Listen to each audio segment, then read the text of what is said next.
खुदा इरशाद नबी फरमान न बदला जाएगा, बदलेगा ज़माना लाख मगर कुरान न बदला जाएगा।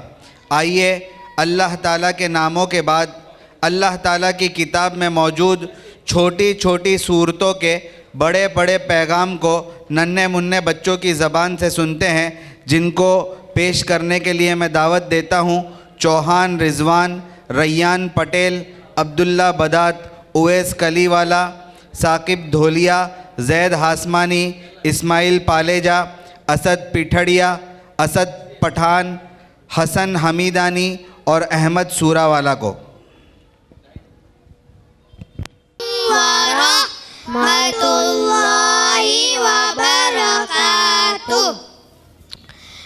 मेरे मोहतरम भाइयों, कुरान करीम अल्लाह का कलाम है। इसका पढ़ना, सीखना और समझना हर मुसलमान पर फ़र्ज़ है। तो आइए हम कुरान मजीद की कुछ सूरतों को सुनते हैं। सूरतुल इखलास। बिस्मिल्लाहिर्रहमानिर्रहीम। कुल हुवल्लाहु अहद। आप कह दीजिए वो अल्लाह एक है। अल्लाहुस समद। अल्लाह बेनियाज है। लम यलिद वलम यूलद। ना उसकी कोई औलाद है और ना वो किसी की औलाद है। वलम यकुल लहू कुफुवन अहद। और ना कोई उसके बराबर का है। सूरे इखलास का पैगाम। अल्लाह ताला अपनी ज़ात और सिफ़ात के एतबार से यकता और अकेला है। न तो उसकी ज़ात में कोई शरीक है और न उसकी सिफ़ात में। अल्लाह ताला किसी चीज़ के मोहताज नहीं, दुनिया की हर चीज़ उसकी मोहताज है। मखलूक की तरह न अल्लाह ताला के माँ बाप है और न ही बेटा बेटियाँ। अल्लाह ताला बिल्कुल अकेले है। अऊज़ु बिल्लाहि मिनश शैतानिर रजीम। बिस्मिल्लाहिर्रहमानिर्रहीम। सूरतुल फलक। कुल अऊज़ु बिरब्बिल फलक। आप कह दीजिए मैं पनाह मांगता हूँ सुबह के मालिक की। मिन शर्रि मा खलक। हर उस चीज की बुराई से जो उसने पैदा की। व मिन शर्रि गासिक़िन इज़ा वक़ब। अंधेरी रात की बुराई से जब वो आए। व मिन शर्रि नफ़्फ़ासाति फ़िल उक़द। और गिरोह में फूंक मारने वालियों की बुराई से। व मिन शर्रि हासिदिन इज़ा हसद। और हसद करने वालों की बुराई से जब वो हसद करे। सूरे फलक का पैगाम। तमाम सुरूर और आफत से बचने के लिए अल्लाह ताला की हिफाजत और पनाह में आ जाना चाहिए। इस सूरत में 4 चीज़ों से अल्लाह ताला की पनाह मांगी गई है। नंबर 1, इस दुनिया में इंसान को नुकसान पहुंचाने वाली तमाम सुरूर और आफत से पनाह मांगी गई है। नंबर 2, अंधेरी रात ही जिन्नात और शयातीन, तकलीफ़ पहुंचाने वाले जानवर, चोरों डाकुओं के फैलने और दुश्मनों के हमले का वक्त होता है, इसलिए अंधेरी रात की बुराई से पनाह मांगी गई है। नंबर 3, जादू करने वाले आम तौर से दौरे वगैरह में गिरह लगाकर जादू के कलिमात पढ़ते हैं। जादू करने वाले मर्द और औरत दोनों होते हैं, लेकिन औरतें इसमें ज़्यादा मुब्तला रहती है, इसलिए गिरोह में पट कर फूंकने वालियों की बुराई से पनाह मांगी गई है। नंबर 4, हसद करने वाले की बुराई से पनाह मांगी गई है। हसद कहते हैं किसी की नेमत और राहत को देखकर जलना। सूरतुन नास। आऊज़ु बिल्लाहि मिनश शैतानिर रजीम बिस्मिल्लाहिर्रहमानिर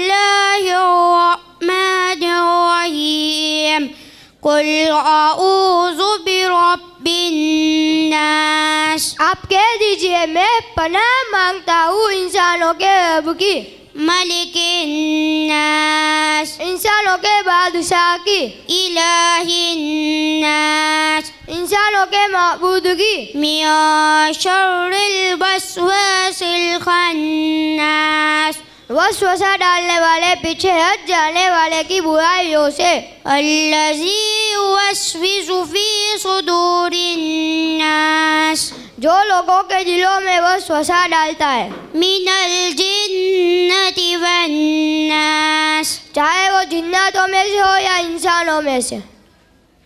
सूरे नास का पैगाम। सूरे नास में उन तमाम किस्म के शैतानी और इंसानी वसवसों से पनाह मांगी गई है जिसकी वजह से आदमी गुनाहों में मुब्तला होकर अपनी आखिरत को तबाह और बर्बाद कर लेता है। शैतान इंसानों के दिल में बराबर वसवसे डालता रहता है। इंसानों में भी कुछ लोग ऐसे होते हैं जो ऐसी बातें या इशारे करते जिससे इंसानों के दिल में तरह तरह के बुरे ख्यालात और गुनाह के जज्बात पैदा होते हैं। इससे बचने का ये तरीका है कि अल्लाह ताला की पनाह में आ जाना चाहिए। इंसान जब अल्लाह की पनाह में आ जाता है तो फिर कोई भी चीज़ उसे नुकसान नहीं पहुंचा सकती। सूरे इखलास, सूरे फलक और सूरे नास की फजीलत हजरत आयशा रज़ियल्लाहु अन्हा फरमाती है कि आप सल्लल्लाहु अलैहि वसल्लम को कोई भी बीमारी पेश आती तो सूरे फलक और सूरे नास पढ़ के हाथों पे दम करके पूरे बदन पर फेर लेते थे। हजरत अबू दरदा रज़ियल्लाहु अन्हु की रिवायत में है आप सल्लल्लाहु अलैहि वसल्लम ने फरमाया क्या तुम आजिज़ों के तिहाई हर दिन कुरान शरीफ पढ़ लिया करो। लोगों ने फरमाया हुजूर हम इससे बहुत आजिज़ और ज़ईफ़ है। आप सल्लल्लाहु अलैहि वसल्लम ने फरमाया अल्लाह ताला ने कुरान के 3 हिस्से किए हैं। सूरे इखलास तीसरा हिस्सा है अस्सलामु अलैकुम व रहमतुल्लाहि व बरकातुहू।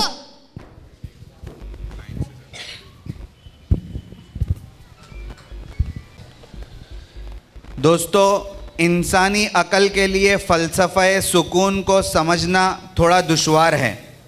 हम बड़े बड़े महल्लात में, आलीशान पकवानों में, बेशकीमती लिबासों में, खूबसूरत हम सफ़र में सुकून को तलाश करते हैं। हाँ, ये चीज़ें यकीनन अल्लाह की बड़ी नेमत है, लेकिन इन चीज़ों में भी सुकून का उन्सुर उस वक्त पाया जाएगा जब दीन की पाबंदी, शरीयत का पासो लिहाज, तालीमात कुरान पर अमल हमारी ज़िंदगियों में हो। अगर ये चीज़ें नहीं हैं तो जिस चीज़ को कुरान और हदीस ने सुकून का ज़रिया बताया है वो चीज़ भी बेचैनी, बेसुकूनी और अज़ाब का ज़रिया बन जाती है। आइए इस बात को एक दिलचस्प मुकालमे की सूरत में समाअत करते हैं। पेश करेंगे हसन तेलवाला, अब्दुल्ला लाड़ा, अनस कीड़िया, बिलाल कालवा, मोहम्मद कलीवाला, अहमद हलारी। हमारे उस्ताद मोहतरम कारी अहमद अली साहब अक्सर बयानों में कहते हैं, चूँकि निकाह से मुताल्लिक़ ये मुकालमा है तो बयानों में कहते हैं कि अंग्रेज़ी में हस्बैंड को हस्बैंड इसी वजह से कहते हैं क्योंकि शादी के बाद उसकी हंसी बंद हो जाती है, और बेगम को बेगम इसी वजह से कहते हैं कि वो अपना सारा गम शौहर को दे देती है। आइए ये निकाह के ताल्लुक़ से मुकालमे को समाअत करते हैं। वो कुछ इस तरह है कि अनस, बिलाल और मोहम्मद की चौराहे पर एक दिन मुलाकात होती है। अनस को परेशान हाल देखकर मोहम्मद और बिलाल उससे परेशानी की वजह दरियाफ्त करते हैं तो अनस अपनी परेशानियों की वजूहात बयान करके उनके सामने अपने इस ख्याल का इजहार करता है कि मैं किसी माहिर व तजर्बाकार वकील की तलाश में हूँ और अपना मुकदमा कोर्ट में जाकर हल करवाना चाहता हूँ और अपनी परेशानियों से निजात पा सकूँ। वरहमतुल्लाहि वबरकातुहू। वालेकुमुस्सलाम वरहमतुल्लाहि वबरकातुहू। क्या बात है अनस, आप बहुत ज़्यादा परेशान नज़र आ रहे हो। आपकी परेशानी की वजह क्या है? जी हाँ भाई, मैं कुछ घरेलू झगड़ों को लेकर परेशान हूँ और किसी माहिर वकील की तलाश में हूँ और मैं चाहता हूँ कि मैं अपना मसला कोर्ट में दाखिल करूँ ताकि इस रोज़ के झगड़ों से निजात पा सकूँ। अनस, हम मुसलमानों के लिए ज़रूरी है कि हम अपने ख़ानदानी मसाइल अपने उलमाए किराम से हल कराएं, क्योंकि हमें इसी का हुक्म दिया गया है। हम और आप अच्छी तरह जानते भी हैं कि मौजूदा अदालतों में अपने मुकदमात दाखिल करने से न सिर्फ दीनी नुकसान होता है बल्कि बेइंतहा माली नुकसान के साथ साथ इंसाफ मिलने में बहुत ज़्यादा ताख़ीर होती है। कभी तो ऐसा भी हुआ है कि मुकदमे का फ़ैसला उस वक्त हुआ जब फ़रीक़ैन इस दुनिया से रुखसत हो चुके थे। इसलिए बेहतर यही है कि हम आपका ये मसला मुफ्ती साहब की खिदमत में पेश करते हैं। उम्मीद है कि वो आपका ये मसला अक्ल और शरीयत की रोशनी में हल फरमा कर आपकी परेशानियों को दूर करेंगे। अनस, मोहम्मद जो बातें कह रहे हैं ये बिल्कुल सही है और मुझे उम्मीद है कि मुफ्ती साहब के पास आपका ये मसला ज़रूर हल होगा। तो फिर देर किस बात की, अभी और इसी वक्त मुफ्ती साहब के पास चलते हैं।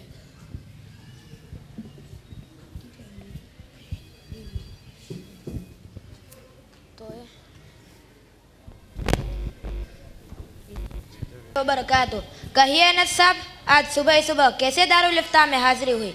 क्या कोई मसला दरपेश आया है? जी हाँ मुफ्ती साहब, कई रोज़ से एक बात दिलो दिमाग में खटक रही थी। सोचा आज मुफ्ती साहब से उसका खुलासा कर लूँ। मुफ्ती साहब, मैंने कई उलमाए किराम से निकाह की मजलिसों और जुमा के खुतबों में सुना है कि निकाह पाक दामनी का ज़रिया है, निकाह नबियों की सुन्नत है, निकाह से निस्फ ईमान मुकम्मल होता है और निकाह के बाद ही ज़िंदगी का सुकून मैसर होता है। लेकिन मेरी ज़िंदगी निकाह के बाद बिल्कुल उसके बरअक्स है। निकाह के पहले कितना चैन और सुकून था, लेकिन बीवी आ जाने के बाद वो भी पूरी तरह गारत हो गया। शाम को जब पूरे दिन काम करके घर आता हूँ तो घर नहीं बल्कि कभी मैदाने जंग तो कभी जंग के बाद के आसार की मुँह बोली तस्वीर बना होता है। कभी मेरी वालिदा मोहतरमा अपनी बहू से लफ्ज़ी जंग में मशगूल होती है तो मेरी बीवी उसके दिफा में बरसरे पैकार दिखाई देती है। कभी बीवी का मुंह चढ़ा होता है तो कभी माँ के तेवर बदले बदले नज़र आते हैं। कभी बाप की तेज़ निगाहों का सामना होता है तो कभी भाइयों के शिकन पड़े चेहरों से मेरा इस्तकबाल होता है।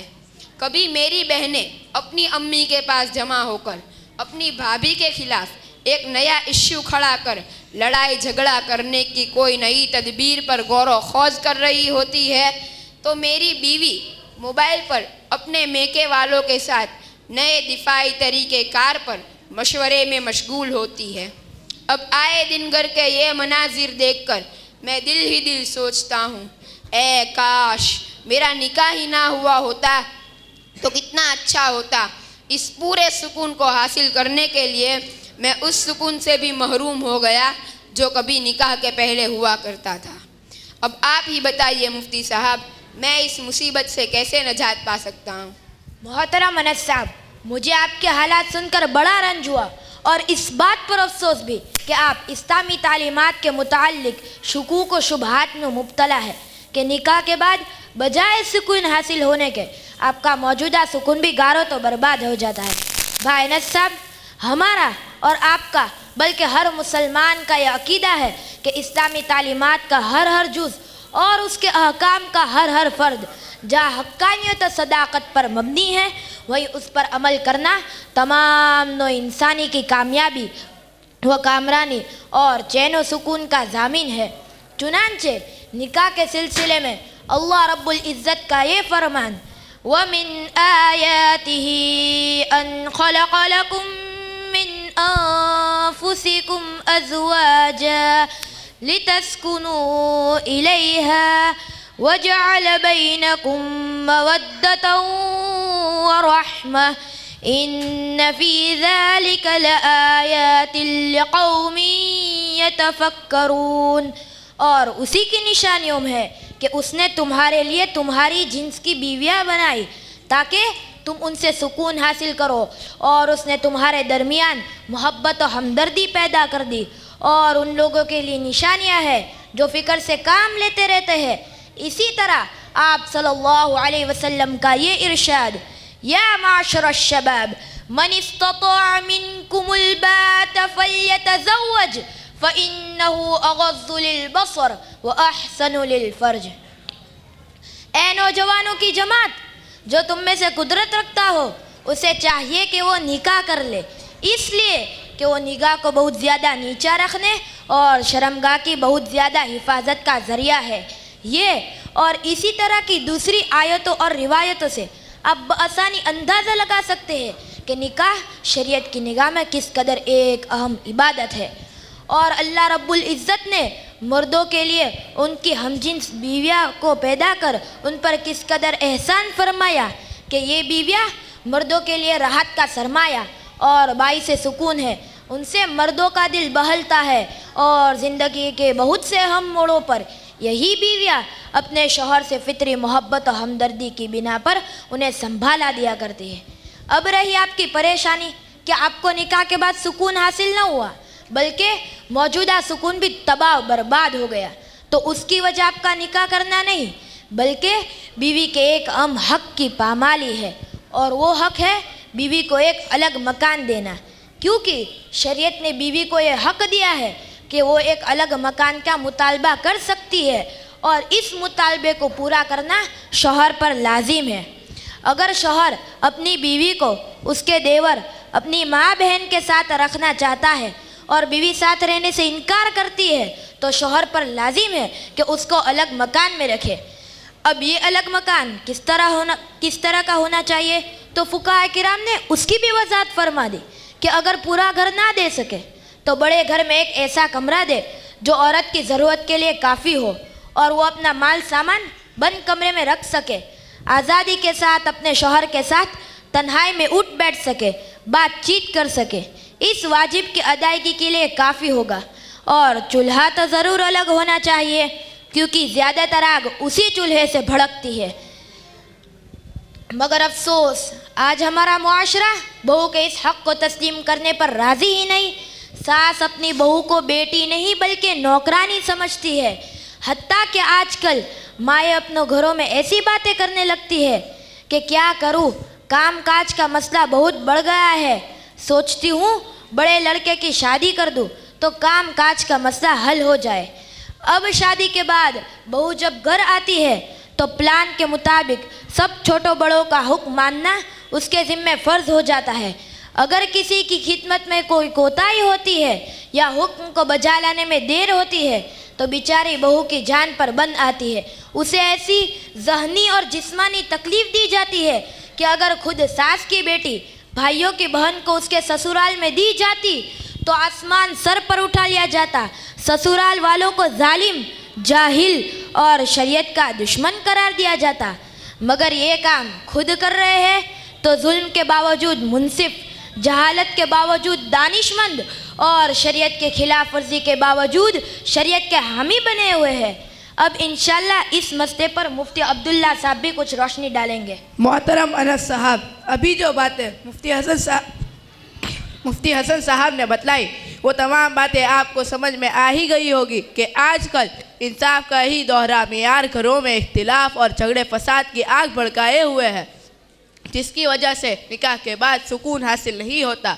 इधर शौहर जिसके लिए पराई लड़की बहू बनाकर घर में लाई गई उसकी हालत भी अपनी माँ से अलग नहीं होती।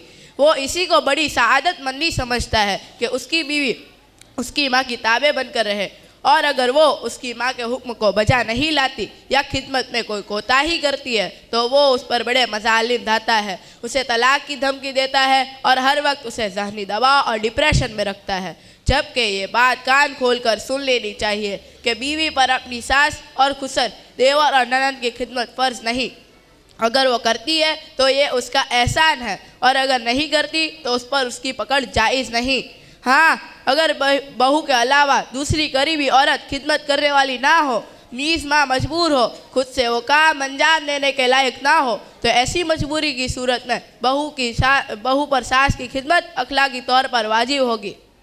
लिहाजा शौहर का अपनी बीवी के साथ जो रवैया होता है वो भी सरासर जुल्म है। हाँ, लड़कों पर माँ बाप की खिदमत वाजिब है। अगर वो सआदतमंद है तो खुद खिदमत करे या खिदमत के लिए नौकरानियाँ रखे, मगर बीवी को पूरे घर की खिदमत पर मजबूर ना करे। मोहतरम अनस साहब, आपकी परेशानियों का हल यही है कि आप अपनी बीवी के लिए अलग से रहने का इंतज़ाम करो, जिससे आपको भी सुकून मिलेगा और आपकी बीवी भी चैन से रहेगी और वालिदैन और बहू का टेंशन भी ख़त्म हो जाएगा। आप ये ना सोचें कि मेरे इस अमल से वालिदैन नाराज़ होगी। मुआशरे में आपके मुतालिक तरह तरह की बातें होगी, मलामत की जाएगी, बदनाम किया जाएगा। और रही वालिदैन की खिदमत, तो जो कुछ हो सके अपनी कमाई से वालिदैन की खिदमत करते रहे। इसी तरह जायज़ और नेक कामों में उनकी इताअत और फरमा बरदारी की जाए। अलबत्ता वालिदैन के हर ऐसे हुक्म को बजा लाना शरअत दुरुस्त रही जिसमें खालिक की नाफरमानी लाजिम आती हो। लिहाजा बीवी के मुतालबे पर उसके लिए अलग मकान का इंतज़ाम करना शौहर पर वाजिब है, और वाजिब का तर्क करना गुनाह है। अगर वालिदैन इस गुनाह का हुक्म दे और ये कहे कि बीवी को अलग से मकान मत दे, तो उनकी बात नहीं मानी जाएगी। खुलासा कलाम ये कि निकाह के बाद बहू को उसके मुतालबे पर अलग मकान दे देना चाहिए। साथ रहने पर इसरार करना बहुत सी खराबियों और झगड़े फसाद की जड़ है, जिससे न सिर्फ बहू बेटे बल्कि पूरे ख़ानदान का चैन और सुकून दबाव बर्बाद हो जाता है। और आदमी सोचने लगता है, काश मेरा निकाह ही ना होता कि निकाह के बाद मौजूदा सुकून भी तबाह बर्बाद हो गया, जैसा कि आप सोच रहे हैं। शुक्रिया मुफ्ती साहब, आपने अपना कीमती वक्त देकर न सिर्फ इस्लामी तालीमात से मुतअल्लिक मेरे शुकूक व शुबहात को दूर फरमाया, बल्कि हमारे पूरे ख़ानदान के लिए चैन और सुकून की राह भी मुतअय्यन कर दी। इंशाअल्लाह अब हम इसी राह पर चलकर अपने हकीकी चैन और सुकून से लुत्फ़ अंदोज़ होने की नए सिरे से कोशिश करेंगे इंशाअल्लाह। अस्सलामु अलैकुम व रहमतुल्लाहि व बरकातुहू। किताबों में जो अफजल है उसे कुरान कहते हैं, उसे जिसने उतारा है उसे रहमान कहते हैं। सजा ले अपने सीने में जो उसके 30 पारों को, सजा ले अपने सीने में जो उसके 30 पारों को, ज़माने भर में उसको हाफिज़े कुरान कहते हैं। अल्हम्दुलिल्लाह इस साल दीनियात में पढ़ने वाले 13 बच्चों ने तकमील हिफ्ज़ कुरान किया है। इसी ताल्लुक़ से एक नज़म समाअत करते हैं, जिसको पेश करने के लिए मैं दावत दूंगा अम्मार बेलिम, अब्दुस्समद साकरवाला, मोहम्मद बेलिम और अफ़वान असमादी को।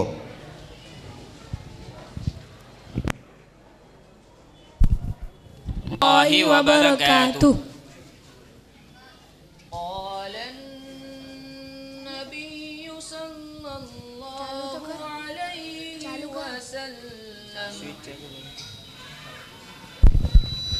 युक़ालु लिसाहिबिल क़ुरआन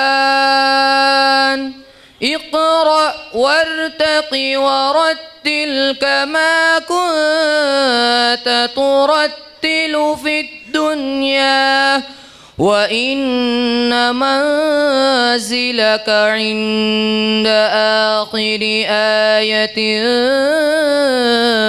तक़रउहा।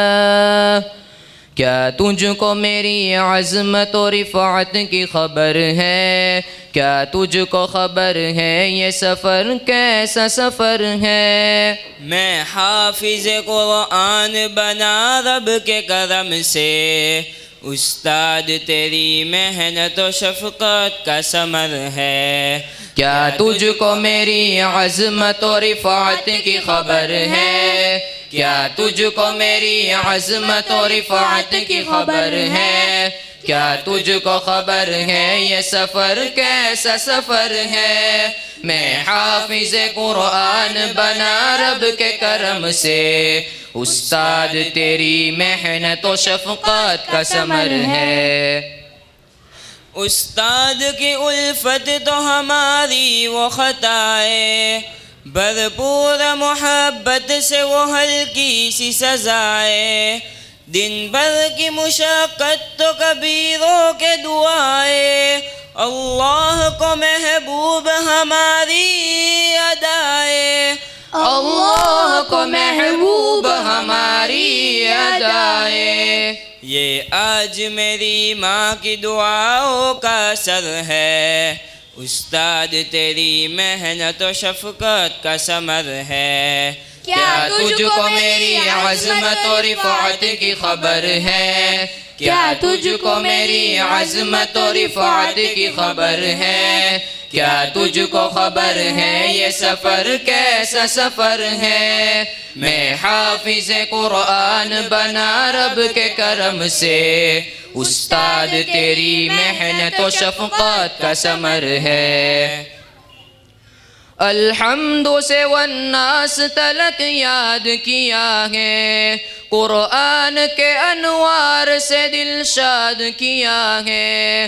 अल्लाह हमें खूब अमल वाला बना दे, अल्लाह से फिर रो के ये फरियाद किया है। अल्लाह से फिर रो के ये फरियाद किया है।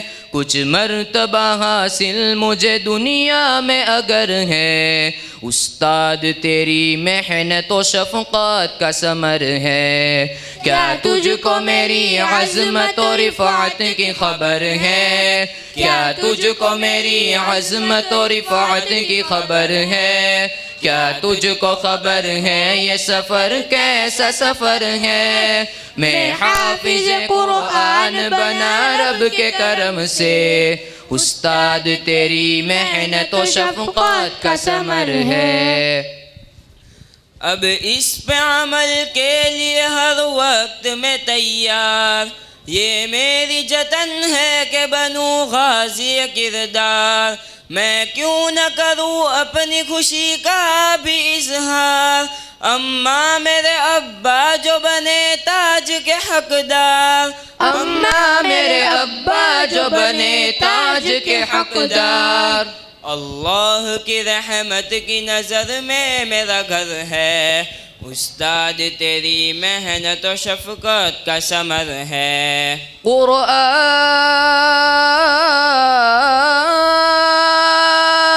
पढ़ता जा, जन्नत की सीढ़ियों पे चढ़ता जा, चढ़ता जा, चढ़ता जा। फरमान मोहम्मद है कि एक दर्जा बढ़ेगा, हाफिज़ जो वहाँ हश्र में कुरान पढ़ेगा। हर बंदा मुसीबत में पड़ा सोचता होगा, कुरान वहाँ उसकी सिफारिश को लड़ेगा। कुरान वहाँ उसकी सिफारिश को लड़ेगा। ये हाफिज़ कुरान पे रहमत की नज़र है, उस्ताद तेरी मेहनत व शफ़क़त का समर है। क्या तुझको मेरी अज़मत व रिफ़ाअत की खबर है। क्या तुझको मेरी अज़मत व रिफ़ाअत की खबर है। क्या तुझको खबर है ये सफ़र कैसा सफ़र है। मैं हाफिज़ कुरान बना रब के करम से, उस्ताद तेरी मेहनत व शफ़क़त का समर है। अल्लाह जिसे दौलत कुरान से नवाजे, इंसान की इस्लाह का एक ज़रिया बना दे। हसनैन वो एक अहद करे खुद को बता दे, इस नेमत उज़्मा को कभी भी न गवा दे, इस नेमत उज़्मा को कभी भी न गवा दे। ताअब्द खुला रहमत बारी का ये दर है, उस्ताद तेरी मेहनत व शफ़क़त का समर है। क्या तुझको मेरी अज़मत और रिफ़अत की खबर है, क्या तुझको मेरी अज़मत और रिफ़अत की खबर है, क्या तुझको खबर है ये सफ़र कैसा सफ़र है। मैं हाफिज़ कुरान बना रब के करम से, उस्ताद तेरी मेहनत व शफ़क़त का समर है। कुरान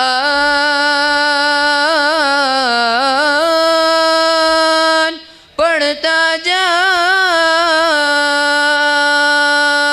जन्नत की सीढ़ियों पे चढ़ता जा, चढ़ता जा, चढ़ता जा। अस्सलामु अलैकुम व रहमतुल्लाहि व बरकातुहू। माशाअल्लाह ये हमारे बच्चों की प्रोग्राम की आखिरी कड़ी थी। अब मैं आखिरी प्रोग्राम्स में सबसे पहले तकमील हिफ्ज़ कुरान के लिए हाफिज़ होने वाले तमाम तलबा को स्टेज पर आने की दावत दूंगा, ताकि उनके हिफ्ज़ कलाम के ख़त्म के बाद उनकी दस्तारबंदी और उनको सर्टिफ़िकेट्स दिए जा सके। हाफिज़ होने वाले तलबा की फ़हरिस्त ये है: अफ़ान इब्न हिफ्ज़ुर्रहमान, बाबी मुज़म्मिल, बेलिम अम्मार अमीन भाई, बेलिम मोहम्मद साजिद, डेरैया अमीन हुसैन भाई, जगरेला अलबख्श आरिफ, कलीवाला अब्दुल्ला इमरान, काथीवाला मोहम्मद जैद आरिफ, मोदी अब्दुर्रहीम समीर, पालेजा कासिम अब्दुल वाहिद, रेशमवाला याहिया यासिर, साकरवाला अब्दुस्समद सिराज, शेख दानिश फ़िरोज़।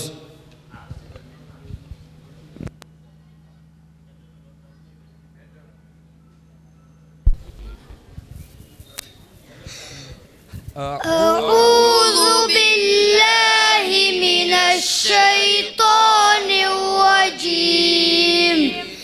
बिस्मिल्लाहिर रहमानिर रहीम।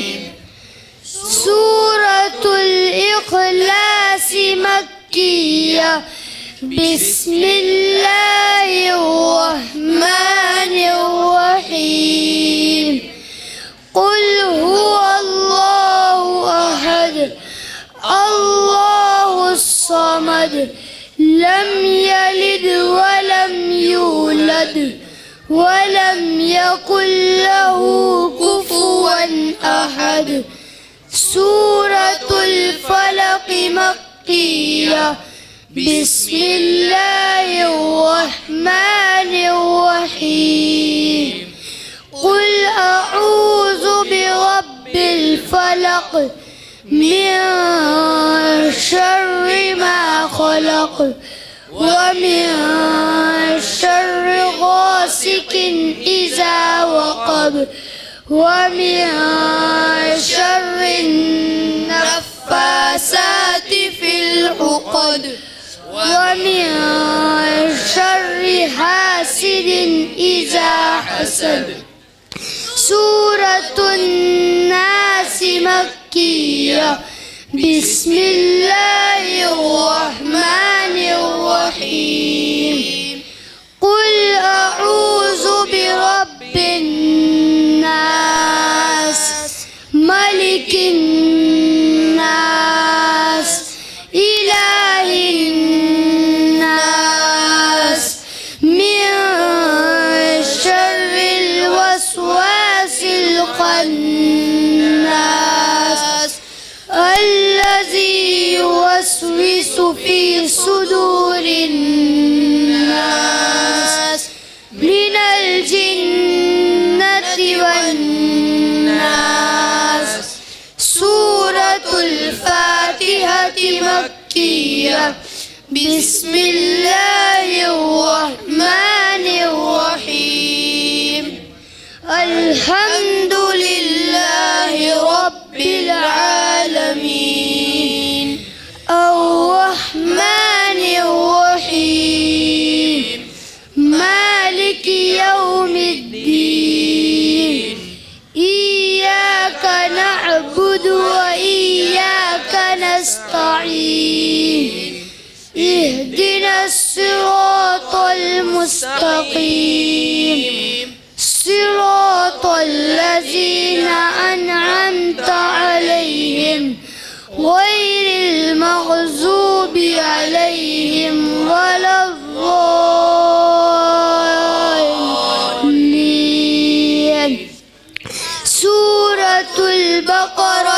मदनिया बिस्मिल्लाहिर्रहमानिर्रहीम अलिफ लाम